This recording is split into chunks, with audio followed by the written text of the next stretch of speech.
Good peeps? It's another week. Listen, I got a question for you. Did you know that the collective of friends would be very costly to your future? Let me say that again. The folk that you choose to hang around have a direct impact upon your future. Tonight, we're going to talk about that. We've been dealing with the life or the mindset of thrivers. We said that thrivers are people who are looking to succeed, looking to prosper, looking to improve upon their life exponentially. And so we talked about the five characteristics of a thriver. And so tonight we want to talk about the fact that thrivers hang out with thrivers. Let me tell you that again. Thrivers hang out with thrivers. Because you may not know this, but let me drop this on you. You are an average of the five people that you spend the most time with. You are an average of the five people that you spend the most time with. It's even been stated that your net worth, what you are worth, is a direct correlation to your network. Let me say that again. Your net worth, your NETWORTH, your net worth is a direct correlation to your network, your NETWORK. The people that you have in your inner circle that you spend the most time with, your network, those that you network with, those that you spend time with, they have a direct result of your net worth. So you need to begin to guard your time, guard how you spend time and who you spend time with, because we are never stagnant. We are never standing still. We are either growing or we are digressing. And who you spend time with has a direct influence on your growth or your digression. And so I want to read this to you. Proverbs chapter 13, verse 20 says this: Be friends with those who are wise, and you will become wise. Choose fools to be your friends, and you will have trouble. I'm going to read that to you again. It's worth reading. Proverbs 13:20 says, Be friends with those who are wise, and you will become wise. So look at what it's saying. If you become friends with those who are wise, it says you will become wise. So no matter where you start, no matter what condition or place you find yourself, if you hang around people who are wise, you will become wise. So it is impossible for you to hang around wise people, prosperous people, business minded people, right? Positive people, progressive minded people, successfully minded people, and remain where you are. Whatever and whoever you hang around, you become. You become. And so it says, Be friends with those who are wise, and you will become wise. But choose fools to be your friends, and you'll have trouble. Because if you're hanging around foolish people, it's going to rub off. And only thing that it's going to produce in your life is trouble. Trouble could be poverty.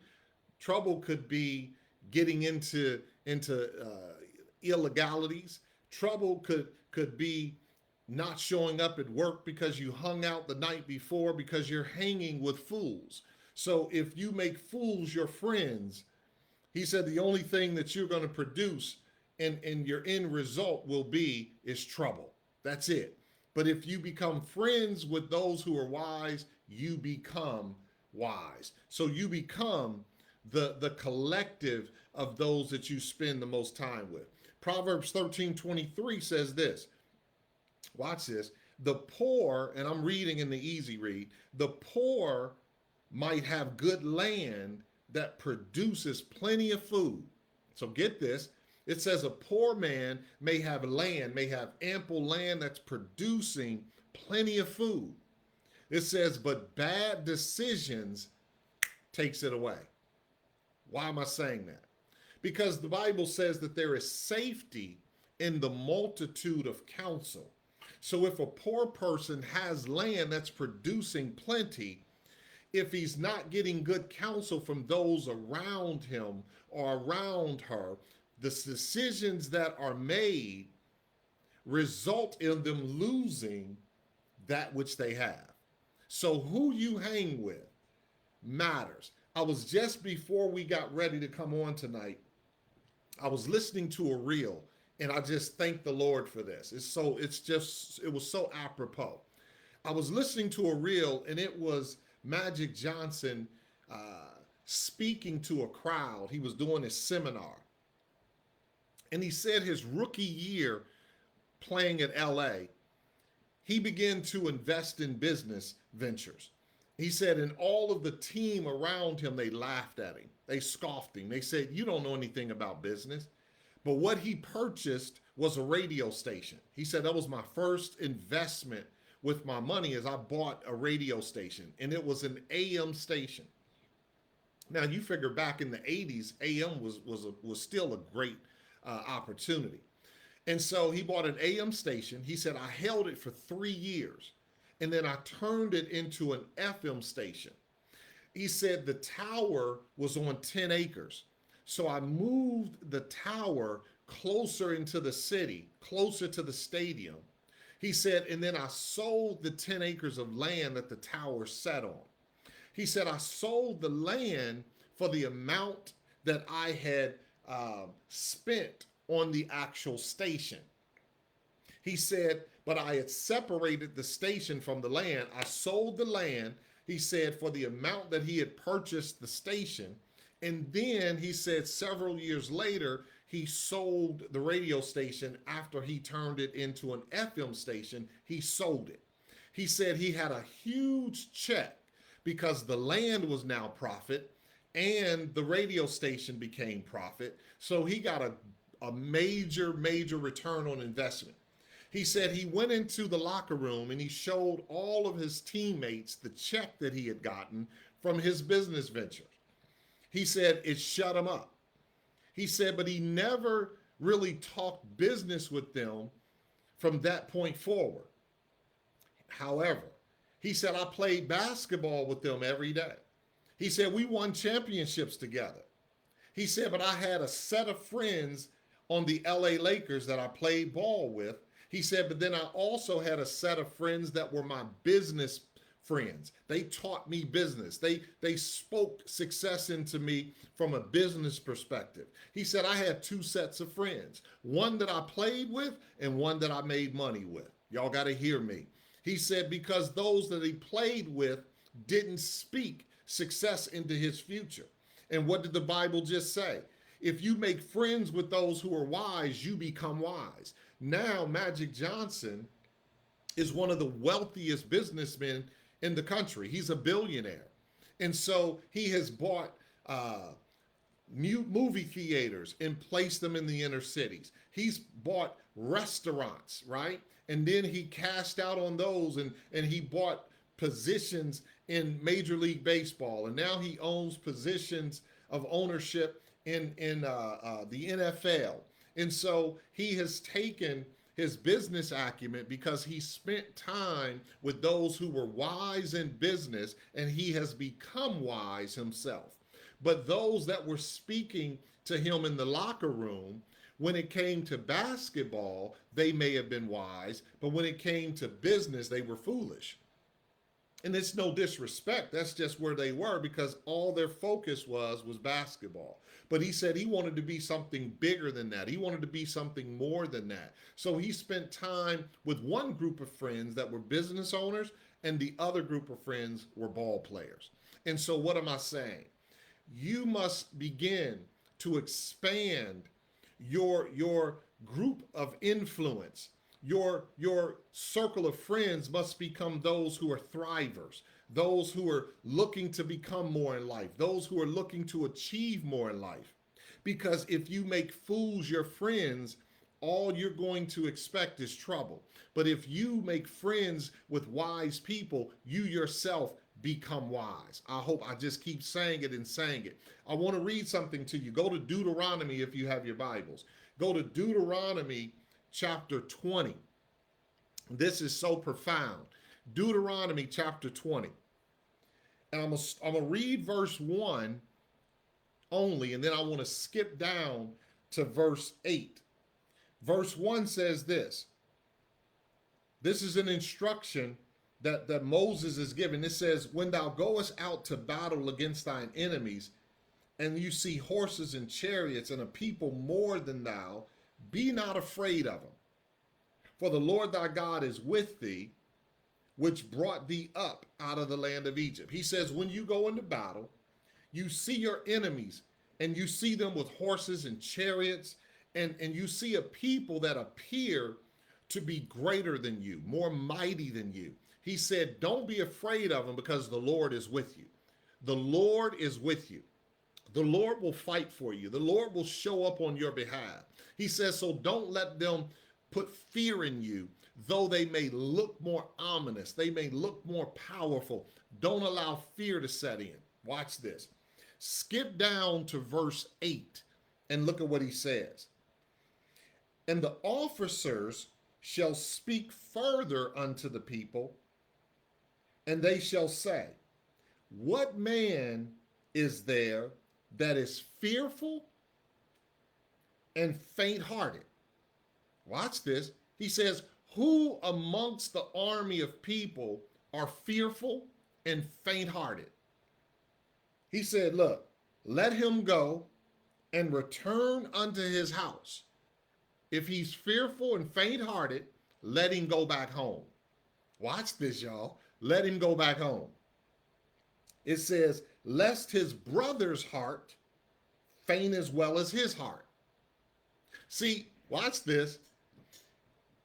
God instructed Israel through Moses that he said, when you go on the battlefield, the enemy may look bigger than you, but I need you to be encouraged and not fearful because the Lord is with you. He's going to fight for you. However, any man who is fearful and faint-hearted, he said, send him home. Why? Because a faint and fear-hearted man is going to infect even the soldiers that weren't even afraid.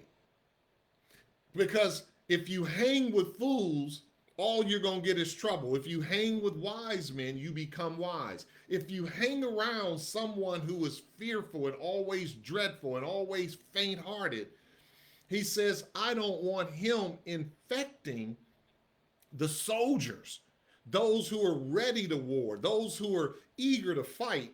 If they're sitting in the bunker, if they're sitting around someone who's fearful and faint-hearted, he's going to sway them to even be fearful. You must be careful and mindful who you spend time with, because if you are trying to thrive, you must be mindful to put yourself in environments with other thrivers. People who think like you. In fact, people who think bigger than you. See, the more you put yourself in situations with dreamers and those who are not only dreaming, but are not afraid to execute the plan to achieve the dream. You want to put yourself around those types of people, because thrivers are only looking to hang with thrivers. Positive business people are not looking to hang out with people who are not going anywhere. People who want to hang out and club and party, people who are thriving and looking to build generational wealth are not looking to hang with those people. There's nothing in common. We don't have anything in common. We're not going in the same direction. And the word says, how can two walk together unless they be agreed, unless they be in agreement? How can we walk together unless we be of a same mindset? We have nothing in common. Guys that I grew up with, we're still friends. But we have different purposes of friendship. Are you hearing what I'm saying? It's not that you leave people alone and have a mindset that you're better than them. That's not it. It's just about aligning yourself with people who really want the same things that you want. People who are of the mindset to not only pour in and pour gasoline on your fire, it's those that speak life to your fire. It speaks life to your vision. It's putting yourself around those who not only speak life to your vision, but can show you ways of doing things in a different way. And let me say this to you. A mentor does not have to be someone that you have access to. See, many times people think a mentor is someone that you can pick up the phone and call them. That's one level of mentorship. But another level of mentorship is anyone who has left trails that you can follow, who has achieved what it is you're desiring and really looking to achieve. So, for example, we are followers of Christ. Christ died, he rose, and he ascended, and he's now seated at the right hand of the Father. We can't call Christ literally on the phone and ask for direction, but he left his writings in the Bible that we are able, right, to pick it up, read it, and know how we are to treat our neighbor, know how we are to commune with the Father. He gives us a decorum of how we're to operate in the kingdom that is his kingdom. So he is a mentor in the sense that you can pick up and follow the breadcrumbs of how to succeed in life. So he would be considered a mentor, though he's not here. Are y'all hearing me? So if you want to achieve something in life and you don't have a circle of friends immediately that you can pull upon, begin to look at books, begin to read literature that those who have gone before you have written, that you can pick up the book and read and pick up clues and strategies and skill sets and mindsets to begin to change your thinking and to elevate the things that you are really after in life, and elevate your business acumen or your communication skills or your relational skills or your stress coping mechanism. All of the things that are necessary for you to thrive, you want to put yourself in environments of people who have mastered those skill sets. Because again, you are the average of the 5 people you spend the most time with. And so you want to be mindful how and where you spend your time and who you give your time to on an ongoing, regular basis. If you are the one who are always pouring out to people, you must ask yourself the question, who's pouring into me? Where am I getting replenished? And not only where am I getting replenished, but who is it who's replenishing me? Who is it that I'm listening to that's pouring into my cup? You want to be mindful, because is the person that's pouring into you, are they of a higher mindset than you are? Or are they at a lower thought process than you? I heard someone say one time that as pastors, as leaders, let me just say as leaders, you want to be very careful to share down. What am I saying?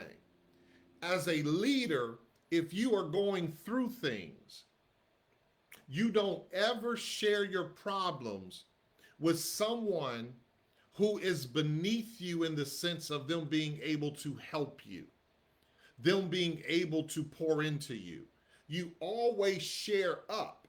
You share up. You share your challenges with someone who is wise enough to give you counsel to pull you out or through the situation. You never share down. You got to hear me. Because if you're sharing down, all you're doing is sharing your problems with people who cannot help you, who don't desire to help you, and quite frankly, who may even relish in the fact that you're going through what you're going through because they see themselves as beneath you. So they're not looking to help you, pull you through, motivate you, encourage you through the challenge. So you always want to share up, because the person who is someone you're aspiring or you respect, they're always going to have a word or a strategy or even money or resource to be able to pull you through, to pour into you, to help you. Why? Because they're thrivers. So thrivers hang out with thrivers. I hope you're seeing and hearing what I'm telling you. They hang out with thrivers, right? And so watch this. Go to Second Chronicles chapter 20. Second Chronicles chapter 20. Get over there real quick. Second Chronicles chapter 20. I hope this is helping you. We're going to start at verse 20. Watch this. It says, verse 20, and they rose early in the morning and went forth into the wilderness of Tekoa. And as they went forth, Jehoshaphat stood and said, hear me, O Judah, and you inhabitants of Jerusalem. Believe in the Lord your God. We're talking about people that you are hanging with, thrivers running with thrivers. It says, believe in the Lord your God, so shall you be established. Believe in his prophets, so shall you prosper. See, who are you getting counsel from? Who's speaking into your life? Are you getting counsel from those who every day you don't know what emotional state they're going to be in? Are you calling people who have never been in business for business advice? Are you speaking to those about your situation who have never really overcome in the area of your situation? He says, believe in the Lord your God, so shall you be established. In other words, you shall be rooted. You shall not be moved. You shall be placed in a position of strength, right? To where everything that comes against you doesn't get you off square. You shall be established. You shall be rooted and grounded. He says, first, believe in the Lord, because that sets you on level footing. That gets you in a solid position emotionally, spiritually, mentally. But then it says, believe in his prophets.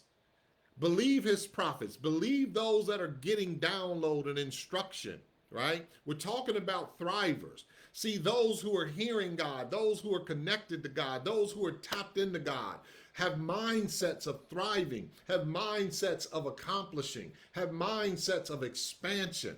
He says, believe his prophets, so shall you prosper. See, God's desire is that you prosper.